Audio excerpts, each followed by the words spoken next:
Thank you, Praise Band, for leading us in that time of prayer and praise. And my name is Daniel. Welcome back to some of the familiar faces, and welcome to the new faces. You know, I graduated electrical engineering and computer science at Cal in 1995. Yes, there were computers back then. And yes, there was electricity back then. Yeah, electrical engineering, computer science, EECS. Yeah. So I just want to extend just a special welcome to the new students. You know, good job making it out on the Sunday service for your first Sunday. So that's, you know, all the people who are kind of new, just wave a little bit, I just wanted to, okay, great. Welcome. You know, that's actually a really good sign. That's a good start, actually. The first few weeks of your college career, I mean, I can't emphasize enough how important those first few weeks are. And coming here, I think you actually just made a statement. You know, you made a statement that your spiritual life and your spiritual health is actually very important. You know, I just want to really encourage you to keep doing that and to find the church quickly and really stick to it. So, well, for our Sundays this semester, we'll be going through the book of Exodus. Actually, it's not a 3-part message series. It's going to be the entire semester. So let's get started right away from the first chapter. Okay? So here we go. This is how Exodus starts. These are the names of the sons of Israel who came to Egypt with Jacob, each with his household: Reuben, Simeon, Levi, and Judah; Issachar, Zebulun, and Benjamin, Dan, and Naphtali, Gad, and Asher. All the descendants of Jacob were 70 persons. Joseph were already in Egypt. Then Joseph died, and all his brothers, and all that generation. Immediately, we start off with the genealogy with foreign names that you can't pronounce.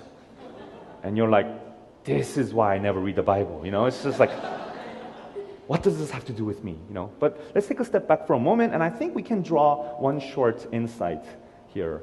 One thing that we can learn from this genealogy is that, or genealogies in general, is that we all came from somewhere. We didn't just pop into existence. Like, no duh, it sounds so obvious. But actually, I don't know if that's so obvious to our emotions. I don't know if that's so obvious to us, because our default mentality of how we live our lives is actually quite disconnected, you know? So it's sort of like, you know, I don't know, here you are, like ambiguous hair, so you don't know, you can both relate, you know? So no, I'll just make a blank face about this. Here you are, boom, you know? I'm here. And your life started here. Your life, I don't know when, but come to an end. But what came before, you don't know. Don't really care. You kind of know, but you know, yeah, like what comes after, you don't care. So, but how you conceive of life, how we conceive of life is like this little bubble, you know. It's like little. Here's the bubble, and this is what you care about.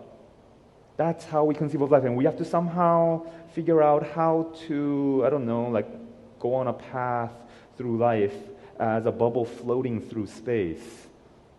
That's how we conceive of life. So that when we're asked to asked by somebody, like, what's your story about? What's your story?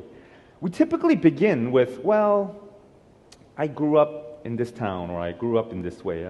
My life, that's my life right here. Yeah, that's my story. Of course, that's intuitive. But what if you ask someone else, like your roommate, your strange roommate? He goes, hey, so where are you from? Tell me your story. And he goes, well, 100 years ago, my great-great-grandmother escaped from North Korea or something, you know? She escaped, and she almost died, but she barely escaped. And you're like, yo, dude, I was asking you about your life, you know? And then he responds with like, I am telling you my life, because if she didn't make it, then I wouldn't be here. And you're like, that's weird, but that's true. You know? It's like the scope of things. How do you perceive of your life? The Bible perceives of our lives in this kind of grand scope. You're connected to this story that's been happening.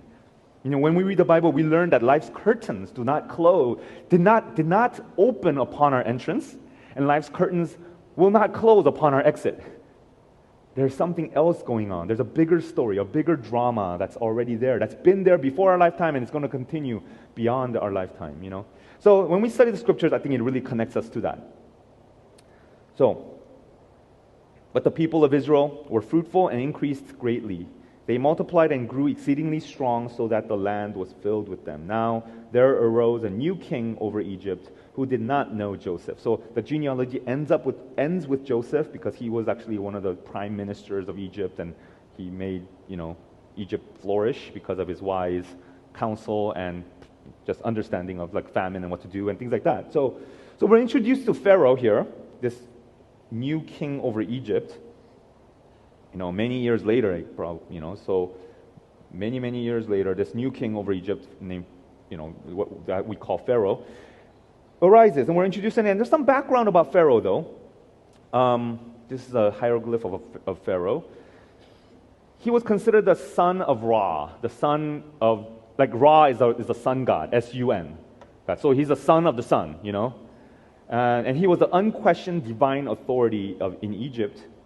And one of the objects that Pharaoh often held is this ankh thing, like this thing that looks like that. You know what I'm saying? So this is actually a picture or a symbol of eternal life. And you can see that in this hieroglyph, this sun rays are coming down, these rays of the light are coming down from the sun god, Ra, with the ankh, with the eternal life. And Pharaoh is the only one who can hold it because it turns out only Pharaoh can have eternal life, not anybody else. So that's why the pyramids and things like that. So that's why we worship, or people worship, not we. We don't worship Pharaoh here. That's why Egyptians worship Pharaoh. He's the most powerful figure in the known civilization. Right? Well, this Pharaoh, though, didn't know Joseph. He didn't know that Joseph was actually one of the main reasons why Egypt became such a powerhouse. He doesn't know that history. And of course, why would he know that, Why would he need to know that? Why would he want to know that? He doesn't care. It's like that previous picture, except this one, instead of he has Pharaoh hat, Yeah. It's like this picture. He's this lone person floating through time, unconnected, without any obligation. He doesn't have obligation. He's Pharaoh. He doesn't have any obligations to the past.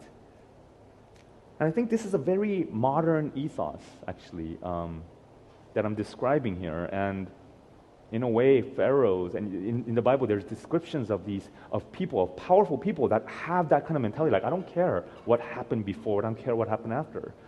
This is what I care about right now. Our modern ethos that disdains the idea that we are somehow a part of some other larger story. No, we say, I'm my own person. I'm forging my own destiny. There's no part of another story that I'm supposed to plug into. I mean, for sure, when we say stuff like that, there's power in that. There's confidence in that, right? I'm my own person, man. I forge my own destiny. And in a way, in order to embrace the identity of the divine Pharaoh, I think Pharaoh sort of psychologically kind of had to see themselves like this, You got to see yourself as the pinnacle of progress. You are the lone son of Ra, after all. And it's kind of disturbing that we also see ourselves as pinnacle of progress. Like old people, they don't know what they're talking about. I am at the pinnacle of knowledge just because of scientific progress and things like that. And I'm at the cutting edge of all of humanity. And of course, we disdain all connections or obligations. We want to be powerful like Pharaoh. But, and this is a big but, along with that power comes something else. And he said to his people, "Behold, the people of Israel are too many and too mighty for us. Come, let us deal shrewdly with them, lest they multiply, and if war breaks out, they join our enemies and fight against us and escape from the land." Therefore they set taskmasters over them to afflict them with heavy burdens. They built for Pharaoh store cities, Pithom and Ramses. So here's Pharaoh, the most powerful person in the most advanced civilization of that time. But despite his power, Or maybe because he had power, he's threatened. He feels threatened by the Israelites, you know. And I think this is so true to life. And when somebody has or gets power, that person immediately starts to detect something else, which is fears and threats. You know, if you're just a typical, if you're not Pharaoh, like Israelites, there's a lot of Israelites, okay, whatever, you know. But Pharaoh detects it. Wow, there's a lot of them, you know. And this is particularly, they start to see other people as potential threats who can take stuff away from them, you know. There's a long list of you've probably heard of this kind of phenomena of people who win lottery tickets and things like that, and big jackpot winners whose lives spiral out of control. And even there's a term for it. It's called the lotto curse. You know, here's a curse of the lottery. You know, tragic story of big. So I just, you know, I've heard about this, read some articles on it. You know, because how does this happen? Usually it's sort of like when they win the lotto, other people start to become threatening to them. You know? So they were okay, they were part of a community, they were part of a friendship group, and they were kind of living life, and then they win, suddenly you have $60 million. And then that cousin that didn't visit you for the whole year, now suddenly wants to go, hey, let me visit you. And you're like, why? I just want to visit. You're my cousin. Mm-hmm. You know? And then some like exes, family members, friends suddenly become threatening. And maybe they do become threats. So that's the sort of how a lot of these kind of stories play out. You know, it's kind of understandable, right? I need to protect my keep.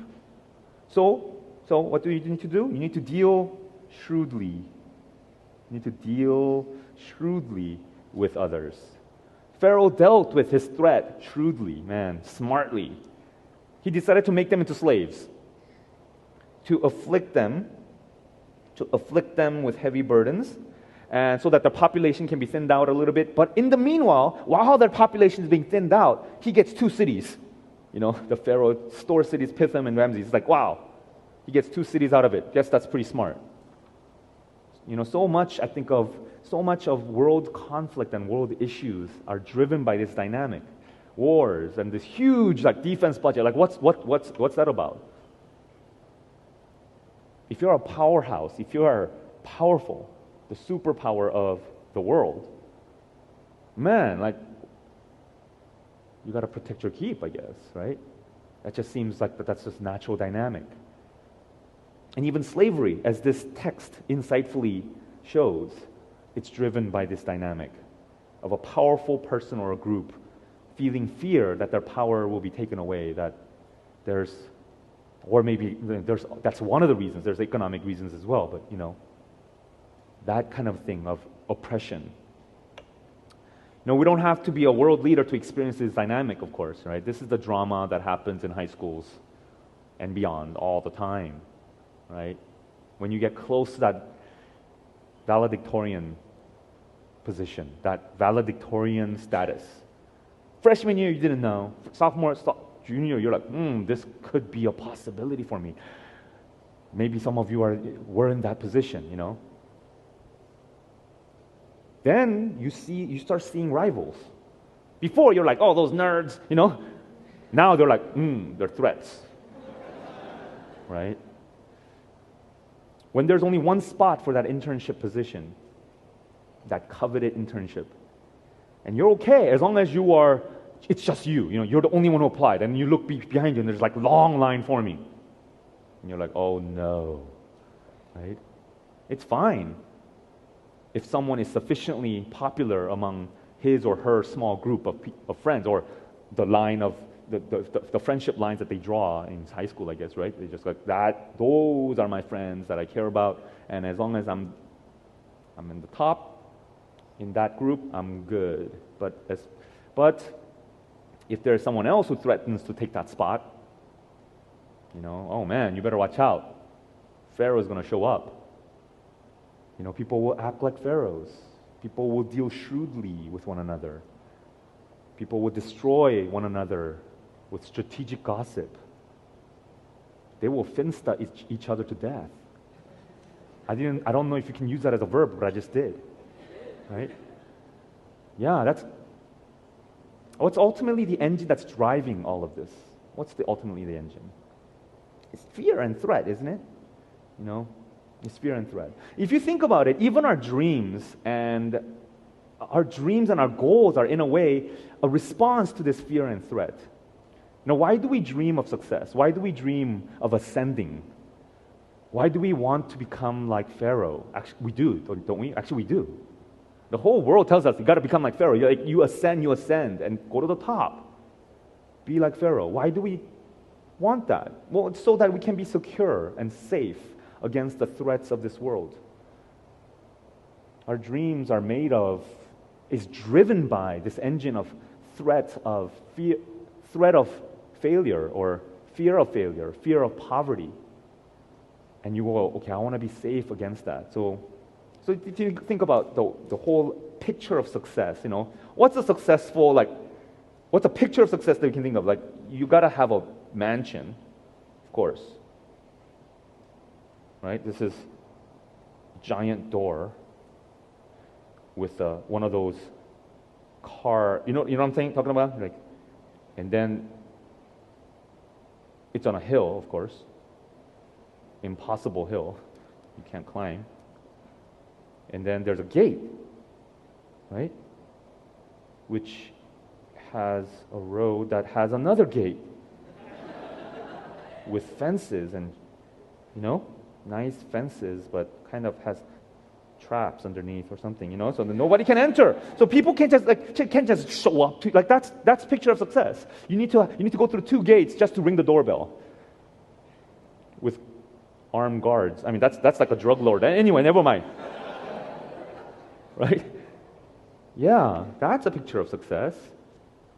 Protected from others, protected from the mundane. What's a picture of success on a skyscraper? A big, giant building, but on top of that, there's another section of buildings, and elevator doesn't even go there. You need to ride a special elevator just to go to that, and then to be right here, that is success. Away from the dusty grounds where people live, away from people who can affect us, so that the downturn in the economy doesn't affect me. That's a picture of success, right? I want to be at a place where things can go really bad out there in the world, but it doesn't touch me. That's a picture of success. Even, I guess, militaristically, what's this about? A picture of success is you want to have rockets pointed at the right place. Oh, it's coming from this mansion. That's nice. ICBM, Yeah, even on a national level, to be protected from threats. That's a picture of power, right? If you think about power, that's what it is. You can see that all of this, at the core of it, is driven by a desire for protection. Protection from what? From the world, from others, whatever makes you afraid. So to succeed, it is to ascend to a point where we're untouchable, like Pharaoh. We want to be like Pharaoh. Someone who has enough influence and power to control the threats in his life rather than being affected by it.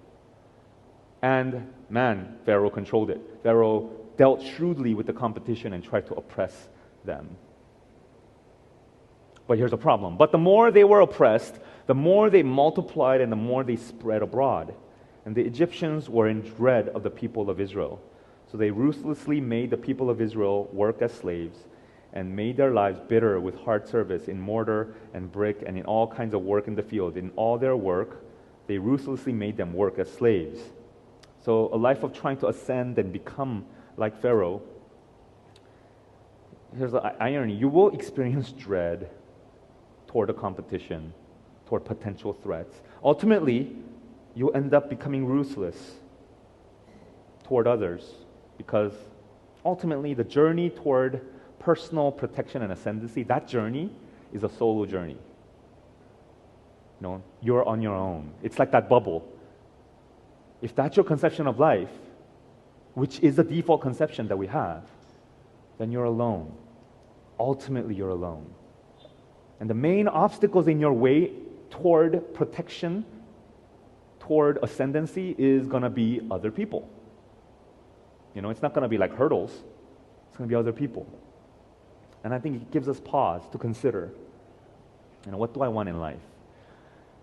Now, the world tells us you got to ascend and be Pharaoh, and maybe we should also consider, though, what's the cost of being a Pharaoh?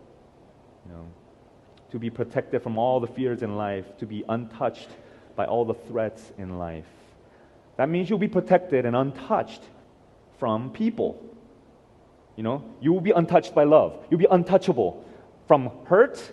You'll be untouchable from other people that can affect you. In other words, you'll be untouched by love. You can't love. Now, notice that Jesus went the other direction. I think that's a very profound insight to think about. Like, we want to become Pharaoh. We want to ascend and become untouchable. Jesus went the other direction. He descended. He went from the position of absolute untouchability, which is like equality with God. He was divine. And he descended to the most vulnerable position, to the manger and the cross, So, Pharaoh's plans here, coming back to this text, Pharaoh's plans are not quite working, so he takes it a step further. Then the king of Egypt said to the Hebrew midwives, one of whom was named Shiphrah and the other Puah, when you serve as midwife to the Hebrew women and see them on the birth stool, if it is a son, you shall kill him, but if it is a daughter, she shall live. Oh man, it's not a good situation for a Hebrew infant to be born into, especially if you're a male. But think about the decree of Pharaoh, though. It's really bad if you're a male, but it's kind of insulting to women. Because he said, if it's a daughter, let her live. Why? Because he doesn't see women as a threat to his power. But actually, the story turns from this point on. Because for the rest of the chapter, it turns out there's a conspiracy against Pharaoh. Actually, the next 2 chapters, there's a conspiracy against Pharaoh. And it's all the women who end up conspiring against him. There are the 2 midwives. These 2 midwives, Shiphrah and Puah, become the heroes. And then there's Moses' mother, and there's Moses' sister Miriam, and then including Pharaoh's own daughter. These 5 women conspire against Pharaoh to save Moses, who will ultimately deliver the Israelites out of slavery. So the heroes of this entire chapter are these 2 women, Shiphrah and Puah.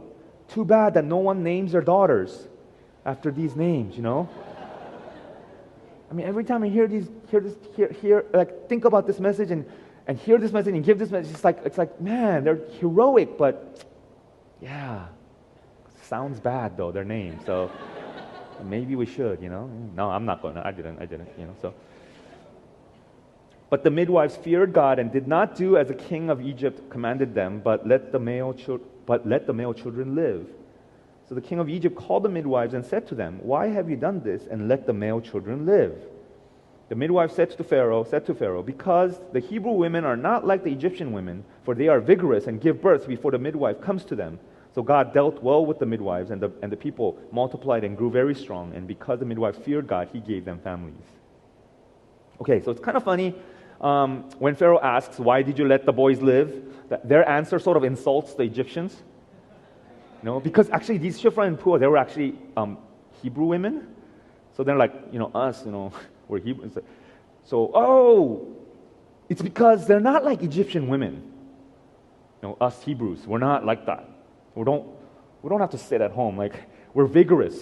They're vigorous, and so by the time we arrive, they're done giving birth, and they're making bricks outside with the infant on their back or something like we miss. Oh my God, there they are. Yeah, that's what's happening. And Pharaoh's like, really? Can sort of imagine that conversation. So far, we've talked about how our world aspires to be like Pharaoh, right? How our desire for ascension is really driven by fear. Well, how do you overcome that fear, though? I think we can turn to these 2 women for our answer. Because they are so fearless. I mean, toward Pharaoh, he's the most powerful person in the known civilization. Also, they know he's ruthless because he just gave the command to kill boys, kill babies, right? And they're like, no, I'm not going to listen to them. I'm not going to do what he says. And kind of insults the Egyptians in a passive-aggressive way along the way, They don't fear him at all.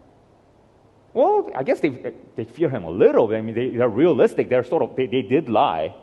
They're not saying, no, they're not doing that, but they're just, they're vigorous. I'm not going to do what you say, though. I mean, they're risking their lives, though, by doing this. But they don't seem to fear him. It's an incredible statement to have two women from the enslaved class defy the most powerful man in the known civilization. So what's their secret? They feared God. Right? The midwives feared God and did not do as the king of Egypt commanded them. It's an ironic insight. Right? One way to overcome our fears is to fear another, is to fear the greater fear, the greater thing, greater person. This fear of God, though, is not the same kind of fear that you have toward Pharaoh. It's not like what do you fear, the spider or snake? It's not that kind of a fear. The fear of God is not. It's not that you fear God because He's going to beat you, He's going to find you, so you need to hide from Him. It's a deep reverence.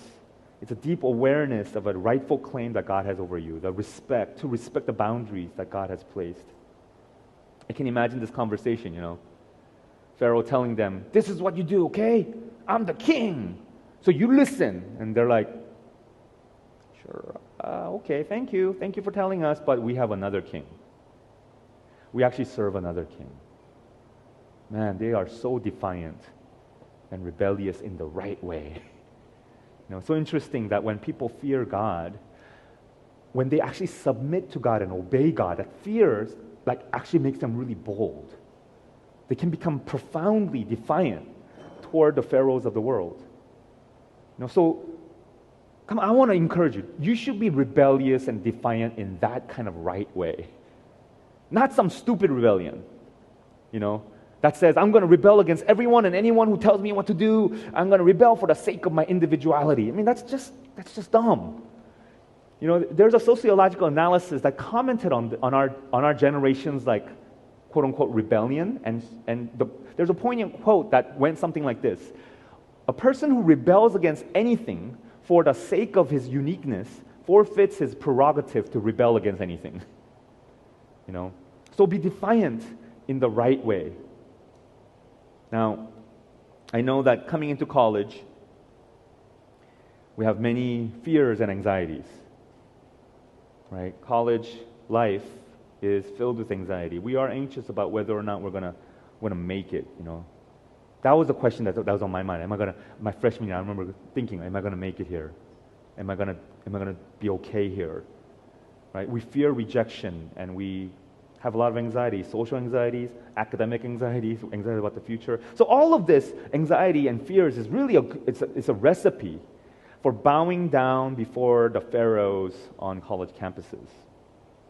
There is Pharaoh. There is a Pharaoh on the college campus. Who is it? It's not the chancellor. Okay? And it's not your professors. It's not Hilfinger for the CS majors, even though we fear him like Pharaoh. No, it's not him. It's not our professors. He's not Pharaoh. The Pharaoh of college campus is the college culture. Isn't it? I recently saw a video where they defined college culture as this: an unspoken expectation that tells you this is how you do life in college. This is how you do friends. This is how you do sex in college. It's just an unspoken expectation. This unspoken expectation has been programmed into us through the many, many movies that we saw. This Pharaoh is very powerful because if you don't listen to him, if you don't fulfill this expectation, then people will look down on you. You will look down on you. You'll be like, what am I doing? I thought I'm supposed to do this. Pharaoh is powerful. He tells you how to live in the next 4 years. And the result is like the Bible story. The result is death and destruction. It's destruction of life. So instead of fearing this Pharaoh, I want to encourage you, fear God, rebel correctly, and you will be able to stand differently on this campus.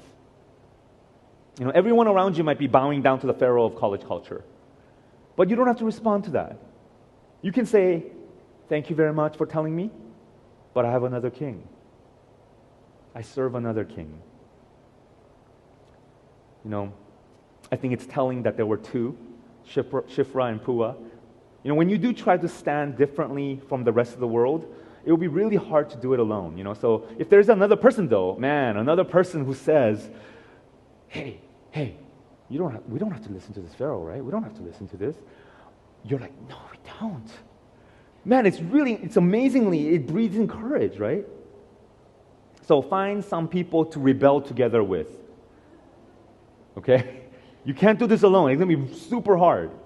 Find someone, it can be a minority of people. It can be a small group of people. But find someone to rebel together with against the Pharaoh of a college campus. And I hope that you can find someone at church. I think that's a good place to start looking. You can find someone to do this with at church. One final comment. In chapter 1, and all the way almost to the end of chapter 2, actually, almost to the end of chapter 2, the only people that are named are these two women, Shiphrah and Puah. This Pharaoh is actually not even named. It was probably, when you do some research, it was probably Pharaoh Ammos the first. But it's like the Bible is saying, it just goes Pharaoh. Yeah, that Pharaoh. It's as if the Bible is saying, who cares about that guy? Pharaohs come and Pharaohs go. But the ones that we should remember are these two women. Names them. These two slave women. As you navigate through this culture, there's going to be a lot of fear and anxiety. And really, Shiphrah and Puah actually does show us a way to deal with that. Don't fear Pharaoh who tells you to destroy yourself and others. Don't listen to him. Pharaoh tells you, hey, if you want to be dignified, then you got to fear me and you got to become like me. Then you rise, you become dignified. No, this passage clearly communicates to us, no, that's not how you become dignified. Fear God, and God will dignify you. He will recognize you. And he will say, Pharaoh, school, campus, administration, whatever is going on, but there they are. Those are the people to remember. That's the person to recognize. As the band comes up, I just want to